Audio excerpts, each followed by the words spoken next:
So, I don't know if you can see, there's a big fucking balloon here with a number 5. Yesterday marked 5 years since I quit gambling. I quit my betting. I last put my bet on was 5 fucking years ago. You may have already seen this video here around where I opened up about my addiction. This would be now 2 years ago, where I opened up and admitted that there was an issue, or there had been an issue or a problem, that I'd been struggling, and where I was up to with it all. Now we are in a different headspace. We are in a different sort of video. It is a lot better of a video, if you like. It's a little bit jollier, a little bit happier, where I don't really, where I'm not as, I'm just a different person. Do you know what I mean? I've had a bout of therapy about it as well, which has helped massively, to openly speak about what was going on. I mean, I've been on a couple of podcasts about it, and it is just nice to be able to talk to people around gambling addiction, and different sort of topics from the addiction, to be honest with you. From October 15th, 2018 to now, it has been difficult. My relationship with money is still warped. It's getting better by the day, to be honest with you. I'm doing little things daily now that will help me. Not just help me, help everyone around me as well. And by that, I'm becoming a better person, which means that everyone around me is getting a better version of me, sort of thing. And by that then, it's just becoming a better place to be in, to be honest with you. So, a few things that I've done personally that has helped me with my gambling addiction, to quit it and to manage it as well. Because don't get me wrong, there's times where there's still urges, there's still like that fucking, I should have put a bet on, I should have put money on that. For example, on Saturday, I went to watch Wrexham play against Salford, and at half time, I turned around to my dad and said, listen, Stephen Fletcher, next goal scorer, it's his game, it's the perfect game for it. He came on and scored. There's a small percentage of me that went, that'd been easy money. But there was a big percentage of me went, it is what it is, cool, move on. You still got your money, you've not lost anything, sort of thing. So it's that thing where you, but what I do, I've got an app on my phone, it's called I Am Sober, and I track it daily. So every morning, 8 AM, I pledge to stay sober. Every evening at 8 PM, I pledge to, I review the day and say if I'd stay sober or not. And I think that's a great way just to build up day by day. And all of a sudden, these days add up. Like, you've got to remember I've been through day one. I still look at one day at a time.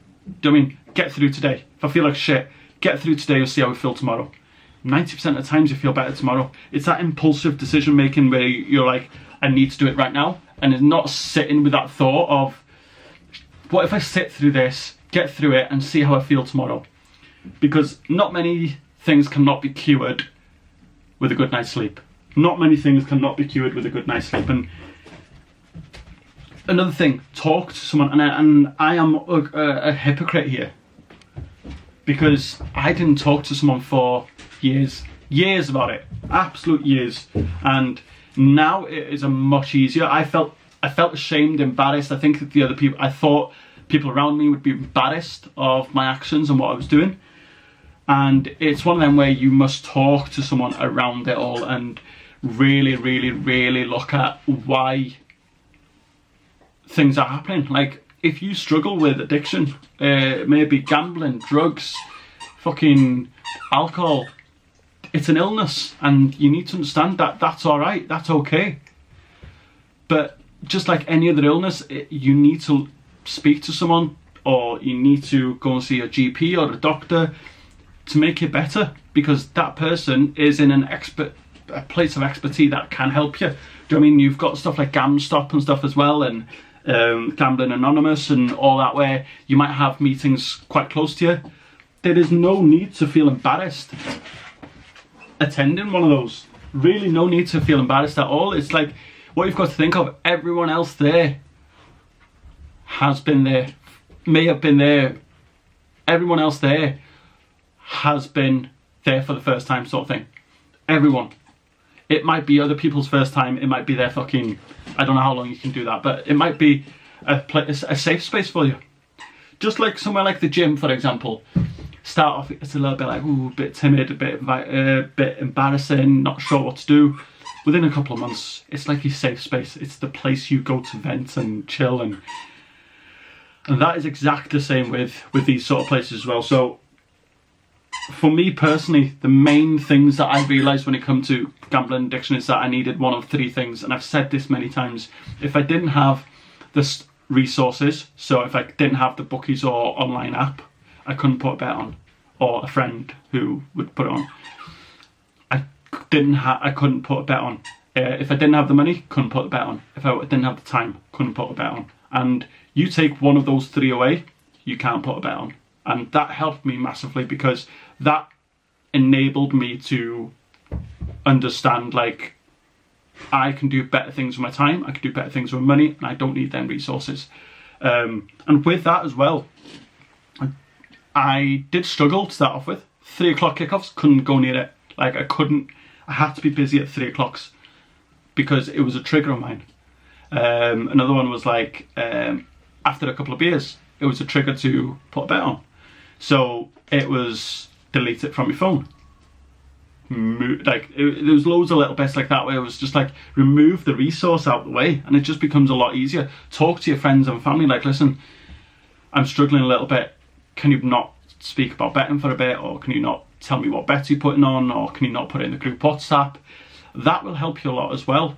And another thing was just set targets. My first target was to go a week, then it was a month, then it was 100 days, then it was a year and all that. Now my biggest target was 5 years, and now I've hit it. I've set another one of 10, because I know if not, then I've not got that anchor not to do anything stupid. Like, addiction has no respect to time. Like, I could put a bet on now and be back to day one. Okay, I'll be back to day one. All this 5 years of hard work is gone.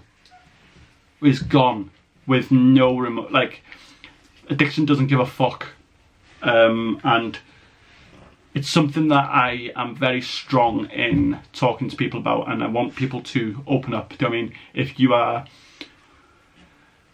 whatever your addiction, I've channeled my addiction a little bit different now. I'm still someone who loves football, UFC, boxing, rugby. I mean, I love all the sports. I still watch the horses, still watch the Grand National. But I've just channeled things differently. I appreciate it for what it is now, and not the fact that I want to try and make money from it. I really, really do. And if there's anything I can do to help you, drop a comment. Or if there's any, drop a comment if you're struggling, or how long you've gone sober. Because one thing I did, and I think it helped me massively, was I went on a gambling addiction forum, and I read some of the stories there, and it helped me massively. Helped me massively to not want to be that deep in. So there might be someone who, it's not a competition of who's fucking deeper into it though. It was just a realisation that I didn't want that. And like I say, people might look at 5 years and struggle and be like, fucking, that's too far. But someone below might comment and say, I'm a week in now, I'm 2 weeks in, and that might be a better boundaries for you. So yeah, 5 years. This is to the next 5 years.